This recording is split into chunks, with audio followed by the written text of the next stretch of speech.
All right, so now we're going to introduce our first speaker, which happens to be our presenting sponsor, the Indianapolis Airport Authority, to make some welcome remarks and speak just for a few minutes about some of their sustainability efforts.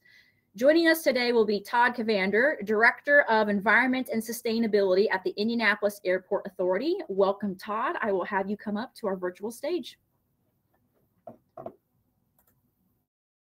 1 second, we're having a bit of a tech issue. We're going to change the video settings, and then we'll be right back with you.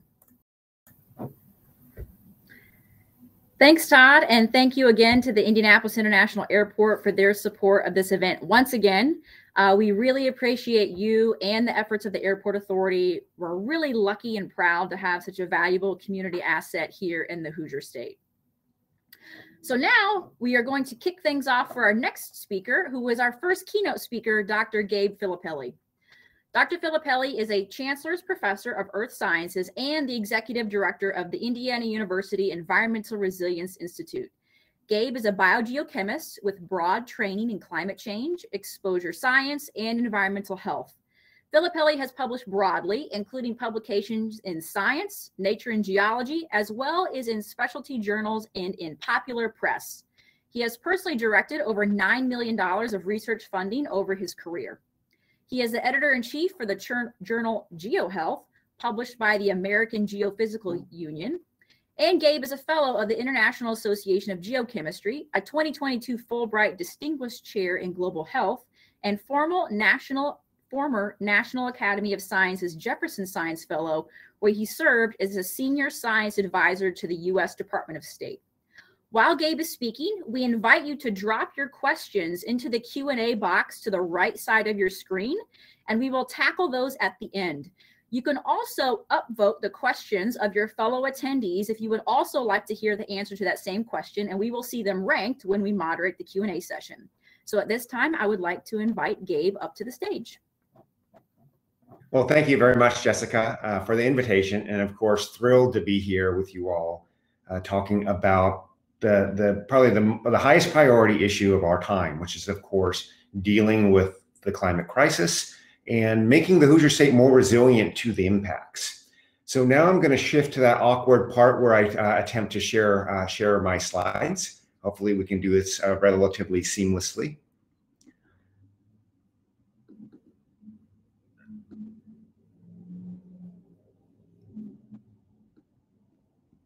And if I've achieved, you are now seeing a slide set. Jessica, can you confirm? We're good. And if you want to, folks, you can actually click the expand button in the top right corner of Gabe's slides, and that will allow them to take up the full screen. So I'll let you take it away, Gabe. All right. Well, thank you so much. As I mentioned, this talk is going to be really about two things. First is painting a little bit about the reality of climate change as it in fact impacts Indiana, and also significantly about how we are responding to that climate change by informing Hoosier communities and providing tools to them to be more resilient to the impacts. And of course, that's what this whole 2 days is about, is climate change, but also building in resilience so that we are less harmed by it. It is no surprise to you all that we are in what's called a climate crisis. The 6 hottest years on record have been the last 6 years. And anyone who had their eyes open in the disastrous summer of 2021 needs no reminders about the devastating wildfires, the torrential flooding from coastal hurricanes, the inland flooding from storms, to know that not only is climate change here, it's bad, and it is most strongly influencing and impacting those communities and those countries who are less resilient to responding. So when I talk about it's here and it's bad, I should also make it very clear that we know exactly what's causing it. We've known what's causing it since probably the early part of this last century, but clearly the signature, the real human signature of climate change is very clear now. It's now showing up in the weather. And it's happened in a lifetime, and it's going to continue to happen until we curb our emissions windows. Here's one good thing. If we do significantly limit carbon emissions such that we are emitting no more than the Earth can naturally take up, or that we maybe help modify it to take up, our global temperatures will stabilize like within a year or two. So it's not a question of are we too late? It's a question of how quickly can we work to mitigate climate change so our future, and really my grandchildren's future, can be less bad than it might have to be otherwise. And we can all be numbed to this idea of global climate change, but let's talk about climate change right here in the Hoosier State. We know from projections of the future that our weather patterns, our consistent climate patterns, will be different. Our summers will be significantly different, such that we have summers that have less soil moisture. And, we depend a lot on agriculture, right? That we don't even water. So that can become challenging. And there's a number of other health challenges that I'll amplify in this conversation. But there are also many solutions to these challenges. So that's what I want to make sure, if you even go to sleep for the rest of this talk, know that there are solutions, and you guys for the next couple of days are going to be working on tools to help build that solution space. I work in an area of urban health often, and urban health, some of the biggest impacts here in Indiana will be twofold. One is extreme heat events in the summer, as well as extreme flooding events. Those have both increased here in Indiana, but will continue to increase. In fact, we anticipate maybe having about a month of temperatures over the summertime that's going to exceed 95 degrees Fahrenheit toward the end of this century. And the reason why this is super important is that not only are people very vulnerable to extreme heat, but cities are not our friend when it comes to dealing with it. Cities are significantly warmer than their rural counterparts. That's because we build cities out of concrete and asphalt. We don't have to, but that's what we do right now. And all those materials absorb sunlight and give them off all night long. So not only do they enhance urban heating, but it prolongs it to become a 24-hour heating cycle. And if you're vulnerable to the impacts, let's say you're elderly or very young, it can cause disease or even death. Also, urban heat islands are a terrible confluence of heat and some of the gases that we produce that enhance air pollutants like ozone. Ozone is, you guys all know ozone action days, no zone action days that the city of Indianapolis promotes awareness of. These things go hand in hand. That's because there is a chemical link between high temperatures and ozone accumulation. And ozone is a very strong lung irritant, but it's also caused by incomplete combustion of fuel. So you will find that cities tend to not only be hot, but have excessive amounts of ozone. We've been working to understand the detailed fabric of air quality in cities by doing things like this. This is through the Environmental Resilience Institute, putting in a very detailed sensor array, looking at air quality. This happens to be particulate matter, but we have the same thing for ozone. And so we're starting to build ways to understand how cities, a big city like Indianapolis, can become more resilient to climate impacts, particularly the impacts dealing with human health. And if you look at our work here in Indianapolis, we found two really important findings that already kind of paint the way toward resilience. One of them is around this top thing. This is PM 2.5 are just very small air pollutants, air particulates. They're very harmful for lungs, similar to NO2. That's just a gas, it's a lung irritant. Both of those are elevated in cities, and they are also elevated in all of our projections of climate change. What we found, though, in doing our detailed mapping is that green density, so how much trees you have in some particular communities, particularly communities that were formerly redlined that still maintain the signature of inequity in terms of green density.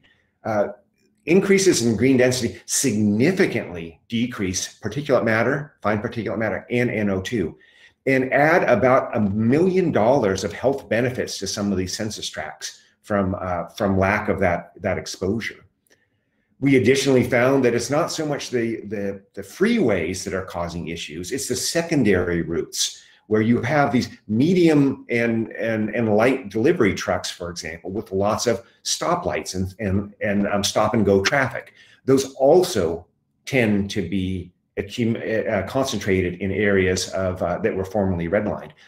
Those produce a significant amount of local emissions. In both of these, if you view them through the equity space, which the Environmental Resilience Institute is very firmly placed in, you could see that we have control over these two levers. We have control over our green density, and we're working with Keep Indianapolis Beautiful very closely on this. We also have control over traffic flows in our cities, right? And if we start looking at ways we adjust both of those to enhance resilience as well as equity, we'll have a winning solution. And this is now a science-based solution, thanks to the efforts of the Environmental Resilience Institute. So on a little bit to what we know from about climate change in terms of flooding events. South Bend, Indiana, of course, famously had a 1,000-year flood, followed 2 years later by a 500-year flood about 6 years ago, right? That's statistically impossible. It tells you one thing: climate change is raging in the Hoosier State, and it also tells you that we need to redraw our flooding maps to reflect reality. And in this case, we've been working pretty hard with the Purdue Climate Change Research Center to delineate different portions in the state of Indiana to understand which areas are most vulnerable to some of the extreme flooding events, right? There's ways we can actually science this toward providing some of the solutions. And this is just to truly verify the change has already come. If you think you've seen a lot more springtime flooding, you have seen a lot more springtime flooding, because that's the reality. One of the areas that I've also been working on quite a bit is trying to make our own infrastructure projects in Indianapolis more resilient to some of these changes. You know, we have this deep tunnel project, this massive stormwater upgrade, which is fantastic to try to get some of the pollutants out of our waterways and treat it in a safe manner. The system was designed to maintain the amount of flood water that was present based on projections from about the year 2000. You can see that we've already exceeded those projections. We're actually about 16% higher in terms of the extreme rainfall events in Indianapolis than we were then, which already speaks to the fact that we need to build a little bit more green infrastructure resilience into our systems. But that number is going to go up by another 15% or so. So I think it's really important to use some of this science, the climate of the present and the climate of the future, to help work with cities and municipalities and health departments to help build solutions, right? And there are solutions to this. We know that green infrastructure is very effective at augmenting what we call gray infrastructure, so fixed systems. Green infrastructure can make them more resilient, right? More flexible. This is South Bend, Indiana, by the way, but I think you guys all read the news, so you know the flooding that occurred there.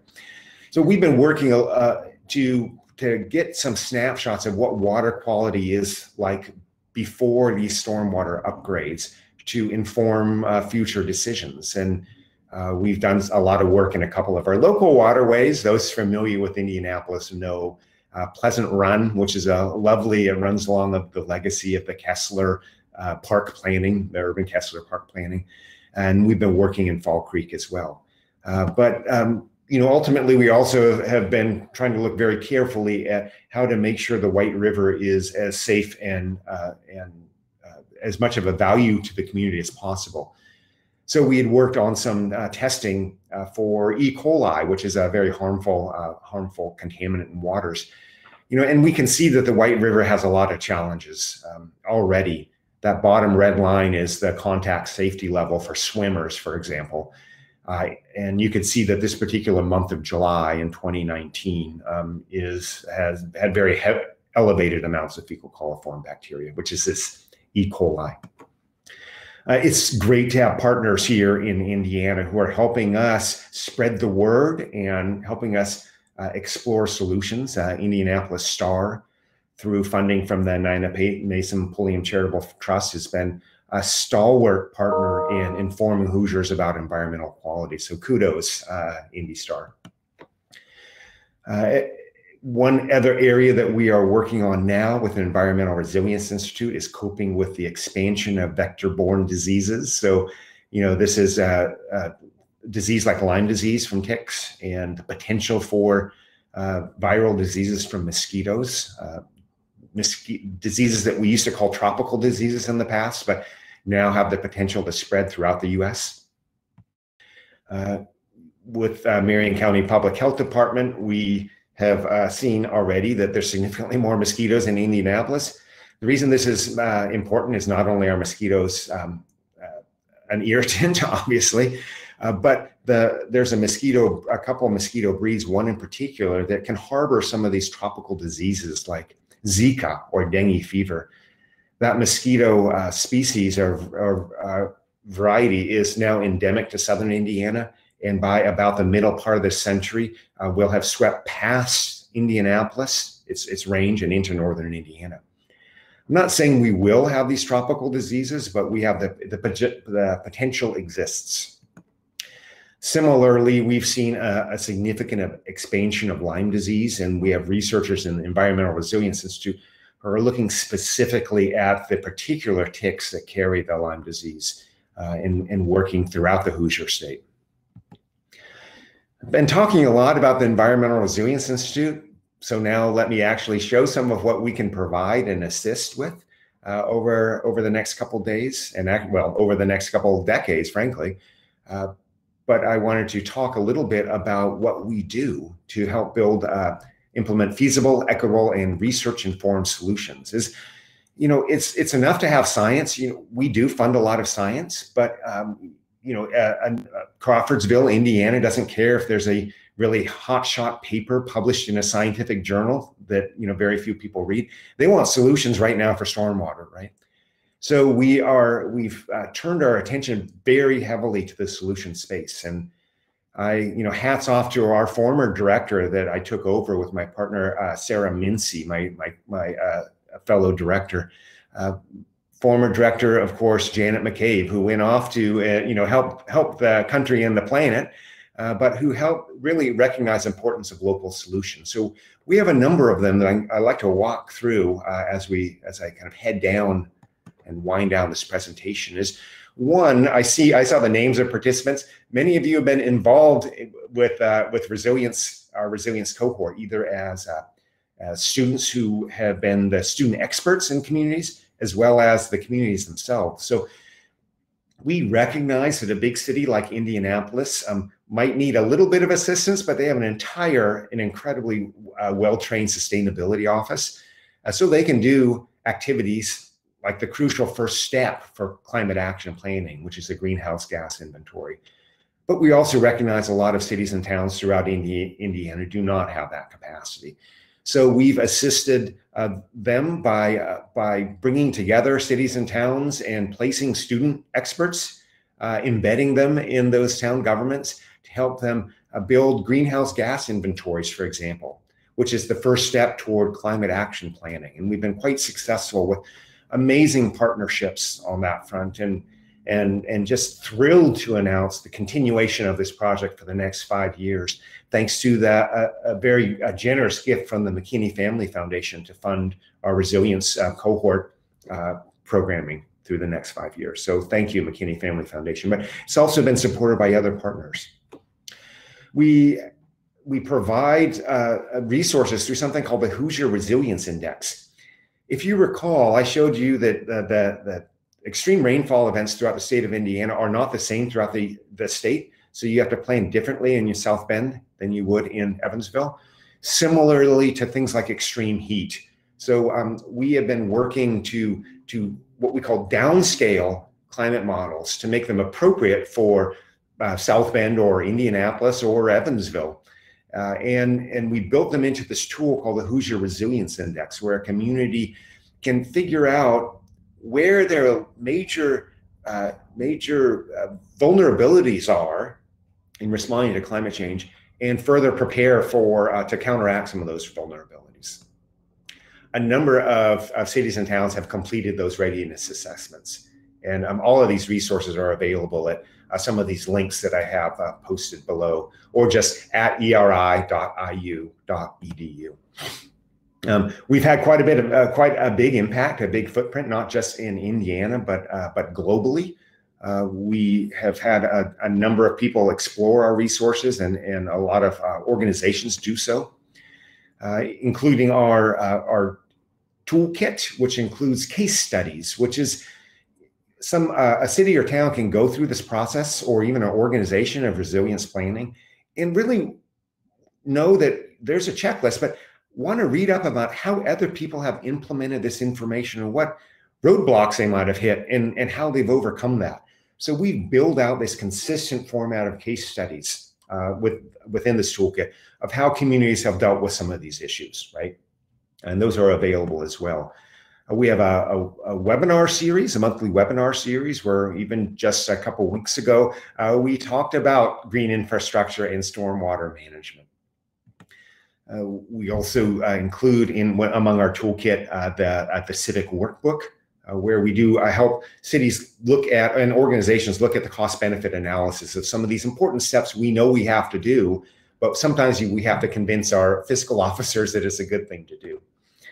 And finally, a couple of the last pieces before we open it up is we have a Beat the Heat program. It's currently a 2-year program that we have funded in Clarksville and Richmond, where we have experts working with the communities to help them deal with urban heat island impacts. And one of the first steps is they've conducted a local temperature mapping to see where are the areas with greatest heat vulnerability, or actually greatest temperature, and then build out priorities to how to counteract those heat islands. And it's actually not that hard to do, as long as you keep a mind to the fact that you need to transform some systems and transform some regions to make them less hot effectively. Okay, so a lot of that has been touching, planning, and I'm a scientist, so, I touch the minds. Well, we also need to understand where the heart of Hoosiers lie. And it's surprising. You look at our politically red map, but the first clue, the fact that environment's not so red and blue, is the fact that we have Republican mayors gladly asking for services on climate action planning, right? Once you get down to the local level, the politics don't matter, because Hoosiers are practical. They want solutions, and Hoosiers are concerned. And this is, some of our surveys have shown that this is not an issue, a niche market issue that people can do if they manage to get around to it. No, Hoosiers are really concerned about climate in the future, and they know climate change is happening, and they want solutions. So I'd like to end here with asking, well, we know we must be doing something right, because I had the honor of being awarded with ERI, really not anything about my accomplishment, but the accomplishment of my predecessors, the Governor's Award for Environmental Excellence in 2021 in the category of environmental education.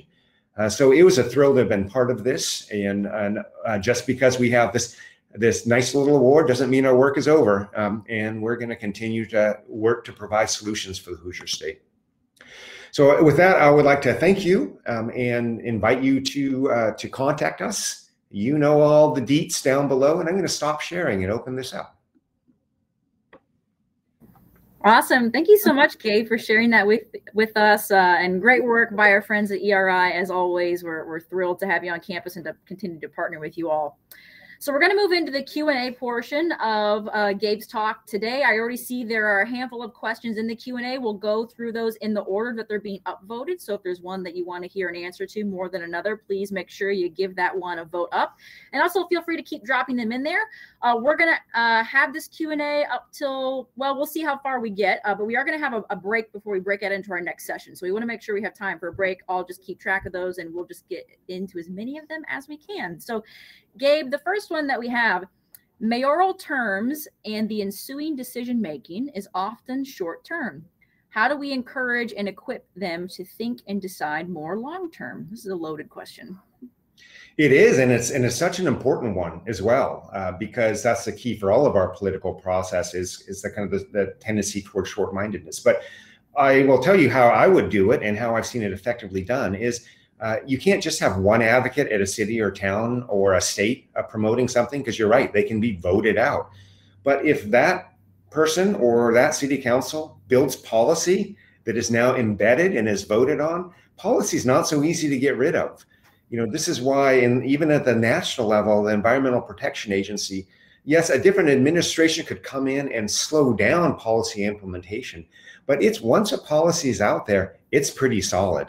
And I would encourage partnership with all on your guys's on the audience's front with the policy makers, right, to write in policy in city code that makes it very difficult to reverse decisions that are really good decisions. Great. The next question we have is from Mary Blackburn.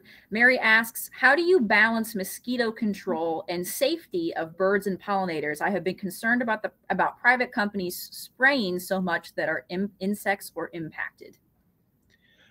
Boy, Mary, that is an important question. And I'll tell you, you've asked that to the wrong person. I'm not a mosquito dude, but I will tell you that it's really important that when you do spraying in cities or even residential spraying, that the chemicals used are as safe as possible. But there's no question that we are hitting a bit of an entomological crisis. Can I say that, Jessica? Entomological. We are seeing significant insect die-off. As any young person growing up, I remember growing up in the car and driving on a road trip in the summer and having our windshields gooed over with, dead bugs. It doesn't happen so much anymore because of the significant insect decline. So I'm not convinced it's just the insect spraying that's an issue, but that's an important issue to deal with, as well as thinking about things like bats, who also consume a lot of mosquitoes and might be running out of food. So maybe that will stay lingering, Jessica, as a question for better informed people to answer. Sure. We know tons of insect people, so we can supplement Gabe's answer later. Another question we have, this is right up our alley, both mine and yours, Gabe. It seems like universities across the state are equipped to help cities, companies, organizations with their sustainability problems. How do you recommend we connect with them, especially if they're not an IU? So I'm imagining maybe like a non-IU campus, or maybe even if they are IU. So maybe I would encourage us to answer both, if they are IU and if they aren't. Okay, no, good question. It ends up that universities really need to be in this space, and we know that Purdue has a Purdue Climate Change Research Center, which is fantastic. But IU is one of the early adopters of the need to really turn toward community-based solutions, right, and to help support communities. And so in IU, it's easy. Turn to us, eri.iu.edu. But Jessica, I'm going to turn that back to you, because certainly at campuses like IUPUI and the others throughout the state, there are robust sustainability offices, which are often off the front line of this issue. Yeah, so kind of the way that we view it is like we're an open door. So whether you are like close to IUPUI or not, I would encourage you to reach out to the Office of Sustainability, because even if we can't answer your question, we can tell you who at your local campus can. As sustainability professionals in the higher ed space, we all know each other. We work with each other well. And whoever asked the question, you're right. Universities do have a lot of resources. Now, I won't say resources like money, though sometimes we do, but we certainly have resources like intellectual capacity, right? We have students who can do work. We have researchers who can integrate community questions into what they're trying to answer. From a campus perspective, when we're solving the campus's problems, if you have problems that are similar to ours, then it makes sense for us to work together on it rather than to us to work in a vacuum to address just the IUPUI question. Any way that we can try to drag the community with us, we're more than happy to do that. So it is often as simple as an email or a phone call. The worst thing I can tell you is, hey, I can't do it, but I can certainly try to find somebody who can. And we are in the business of like being that connective tissue, both for our own campus, but also just for all of higher ed in the state of Indiana, especially those of us in like the practitioner space for sustainability. We're less research focused. We're more focused on the implementation side. So sometimes like we can bring receipts that are helpful. Like, yeah, this made sense to us financially and we'll show you how it did and it might be applicable to you. So please don't ever hesitate to reach out. Even if it's just to us, if you're still a little worried, to reach out to your local campus, we'll facilitate that introduction for you. All right, next question we have here. My city, Indianapolis, has a growing crime problem. Can you speak more on the connection between green spaces and crime reduction? Yeah, I will. This can be a complicated answer, so I'm going to try to make it as straightforward as possible because it's not, I was going to say as simple as possible. It's not a simple answer. I've worked closely with a colleague, a sociologist, who's examined something called pockets of peace. So kind of the inverse of that question. Why are there areas in a demographic, in a census tract that otherwise has relatively high crime rate? Why are there areas of safety, areas of peace, basically, where the crime rates are really low? It's often a couple assets. There's a human asset. There might be an old grandma who sits out on her porch, and the kids are terrified of getting yelled at by the grandma, and so they don't commit crime in that neighborhood. That doesn't necessarily mean they won't commit crime somewhere else, but nevertheless, the neighborhood maintain some level of safety, and likely that rubs off on area communities. But the other part is actually very much environmental. People, when they see an environment that is degraded, let's say there's trash and litter, there's very few city services, or there's city services that are just not up to the task of dealing with this. And trash is one example. Once one person dumps a mattress in an alley, then everyone thinks that that's the dumping place, right? That accumulation of environmental insults is psychologically overwhelming, right? And it reduces your hope. And if you don't have hope, you don't see why you would do something that's more future looking than commit an act of crime. And I'll add one more detail because I also study lead poisoning, lead toxicity. Areas with greater green density, so areas that have less trash and more greening, they also tend to have lower amounts of lead poisoning. That's because the lead is retained safely in the soil instead of being exposed to kids. And there is this sad correlation between lead poisoning at youth and eventual violent crime activities about 20 years later. It's not a one-to-one correlation, but it's enough that there's been many papers written on it. So we're pretty sure that it's right, at least in a general sense. So in a sense, the short answer is a greener city with less trash and fewer environmental insults is likely going to be one with lower crime rates. Yeah, and that's also a great way. Like, there are certain things that mayors tend to care about, right? Crime, poverty, education. Like, the more we can tie sustainability to those things that usually take up probably the most amount of their intellectual bandwidth, and certainly the financial bandwidth, it's like, how does sustainability help us solve those problems instead of making sustainability and resilience like this separate standalone thing? It actually gets tied to these big problems that are like the topic of the day. The next question is, Indiana as a state seems to make it difficult for private citizens to help. Utilities do not provide incentives, and we have one of the highest taxes for electric vehicles. How do we correct this? Yeah, no, that's an excellent question. It can be disheartening when you see some of the state legislature meet and talk, and then see what eventually comes out of a given session. It's disheartening for being someone who cares about the environmental future of Indiana. We view it this way. Indiana University is not a lobbying function at all, but we know that we can bring science-based solutions at the local level. And yes, sometimes the state legislature even tries to squash some of those, but any effort that we can make to bring solutions to a local level, we'll take that opportunity. And one example is, what limits the buy-in for electric vehicles? Well, a couple things is what was mentioned by the questioner, which is fewer tax incentives for electric vehicles, but also on charging networks and charging stations. The ability to have your power produced by your car or your solar panel purchased by a utility company at a fair and equitable price, right? They will purchase it at a wholesale price, but that's not exactly whole and real. It's not necessarily equitable. So it's working within your local systems to push them. And your local city government has to respond to local voices, right? Or at least they better. And the more voices for the right decision that they hear, the better the outcomes. The next question says, I am not trained in sustainability, but I have been asked to take it on at my organization because of my personal interest. Do you provide training for folks like us? Oh, I'm going to do this really briefly. We do through, if one were an IU student working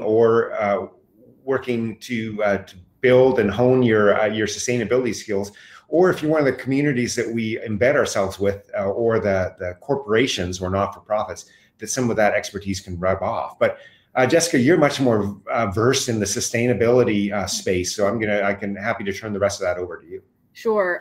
Yeah, so this conference is just one big stab at that question, right? I think we've learned that there's definitely a lot of growing interest, and most often it is the sort of situation that the questioner posed, like you get it tacked on to your role instead of like giving it to somebody who's been trained in it, and which can be a little bit frustrating, but let's make the best of the situation that's ahead of us. So I would encourage you, again, reach out to us. One thing that we're trying to work on as an office is offering more like public facing training around sustainability, like continued training, not like this one and done conference sort of setup. It's a matter of our capacity too, because we have to balance university needs with community needs, but we certainly have the ability. We have a team of students. We train our students every day, so why can't we retrain the community along at the same time? But if you ever have specifics around technical questions, certainly we're an email or a phone call away to answer that. We work a lot with community partners to help them answer their questions, like March Madness, college football playoffs. We've done like basically co-led sustainability efforts for those big organizations. So depending on the scale of your problem, that kind of depends on how much we can step in to help or not. And again, the more closely aligned it is with kind of what we're working on campus, the easier it is for us to make that jump to your problem too. But certainly reach out, and we're going to be working on things to come that are more public facing and not tuition like driven. Great. And I might add that we also have your back if you need some of the tools. eri.iu.edu, we built that in so that you don't have to be a sustainability wizard to use a lot of the tools and interfaces that we have. And we also have amazing team members who are experts at that. So you can reach out to us as well at eri.iu.edu. Yeah, and not to like undersell ourselves as sustainability professionals, but like nothing that we do is like terribly difficult. Like it's not like you're up here doing calculus and derivative. Like it's not that kind of hard. It's like a psychology hard. Like that's the hard piece of it, is the convincing. And like that's the benefit of like having somebody who's been trained in, is like we are trained in how to navigate that, but we can equip you with the skills for sure. And any sort of like the psychology selling stuff, we'll do our best to give you that too. So the next question is, how is your team working with state leaders to provide incentives for green measures such as alternative power like solar and wind, and especially when topics such as net metering is on the table at this time? Excellent question. I emphasize our work with local, both communities as well as businesses, as well as some nonprofits. Again, it's not, IU has some limited role in terms of, we're not a lobbying organization, but we do work closely with state legislators.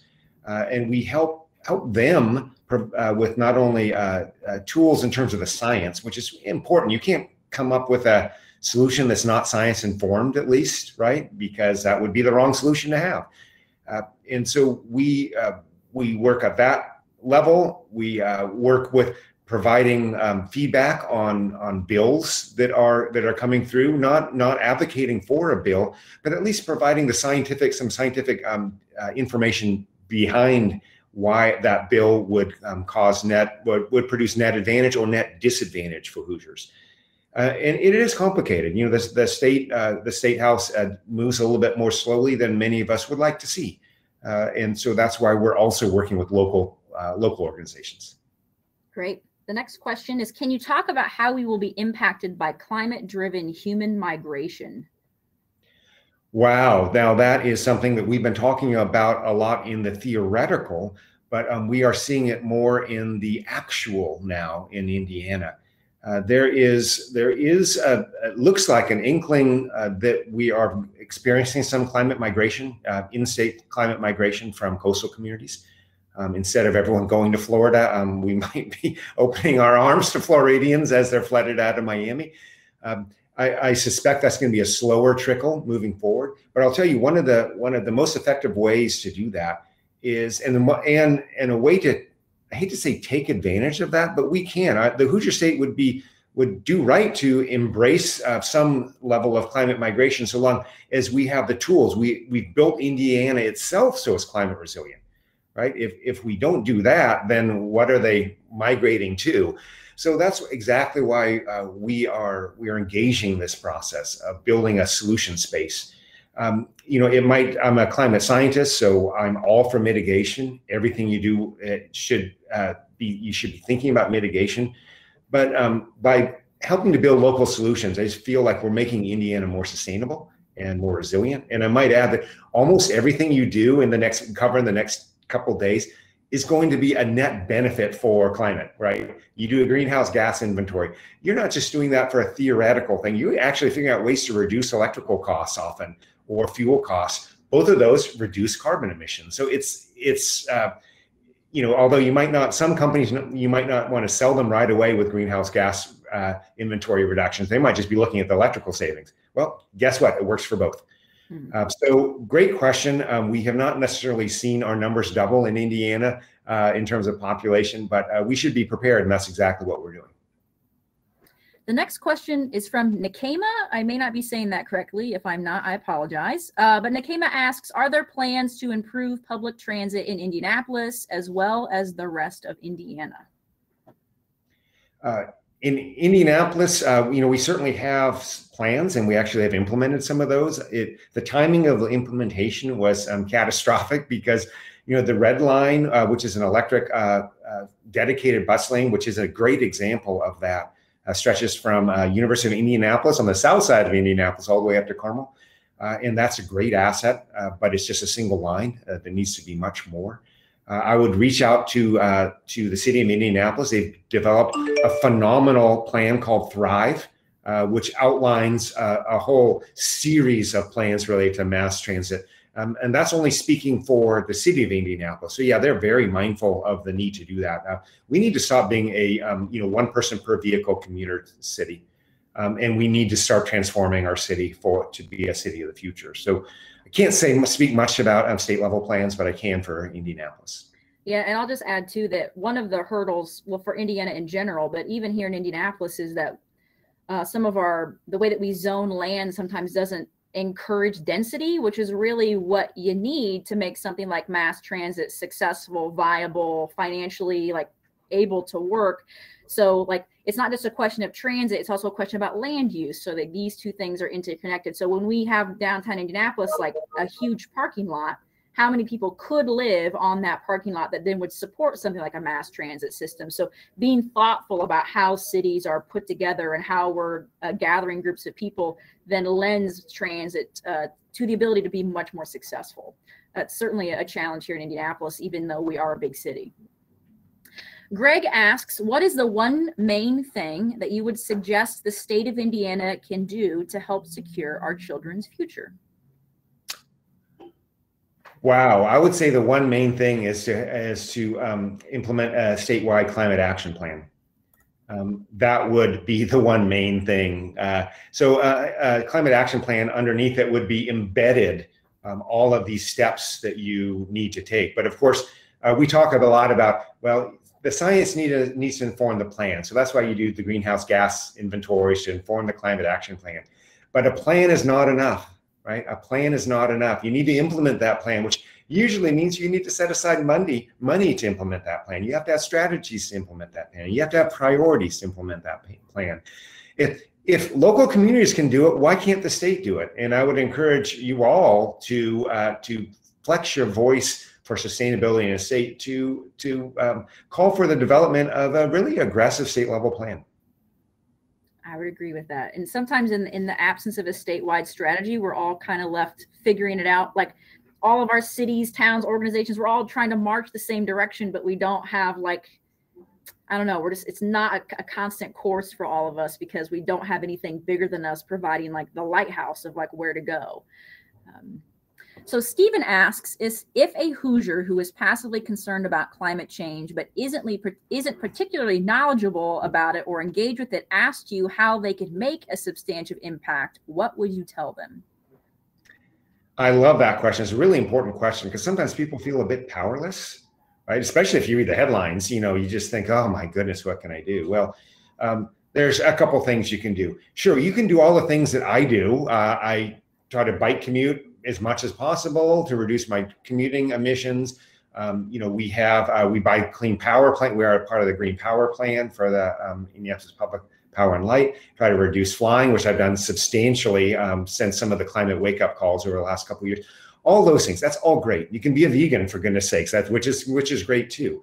None of those by themselves will solve climate change. Climate change won't even notice your personal actions on that front. That's not meant to be discouraging. All those things are good things to do, but you do all those things and speak out about climate and vote for climate forward leaders, not just the president.